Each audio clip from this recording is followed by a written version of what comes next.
Óli, ég man nú ekki eftir að það séð svona vígalega náði. Hvað djöfullin gekk á þetta? Það er ekki putta í auga bara. Þegar ég tók sóknarfrákast Og í ennið líka eitthvað? Hæ? Og í ennið líka eitthvað? Já, ég veit ekki, ég fekk bara eitthvað högg hérna í augað og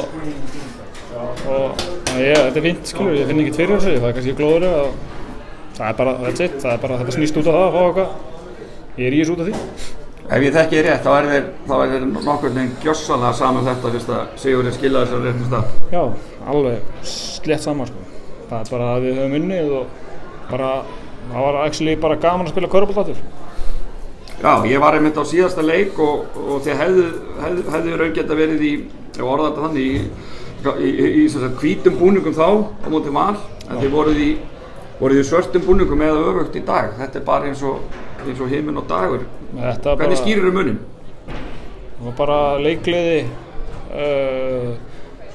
samskipti í vörn og allt þetta, töluðum allir saman, sóknarleikurinn fórum dýpra í sóknarleikinn, vorum að berjast í frákustum og það var bara allt einhvern veginn allt öðruvísi og þá er bara ógeðslega gaman að spila með þessum strákum. Þegar þetta er svona og við erum allir að slást fyrir einhvern annan og þá er þetta bara allt annað og út af það gengur og það vita það flest allir sem hafa eitthvað að vita körfubolta að þegar við erum aðeins að gera þetta saman þá er ógeðslega gaman. Já, ef að gleðin skilar sér, það fór ekkert á milli mála, það var meira gaman í okkur í kvöld, þá geta góðir hluti gerst. Já, þetta var ógeðslega gaman, bara punktur. Þannig að þú ert bjartur á framhaldið?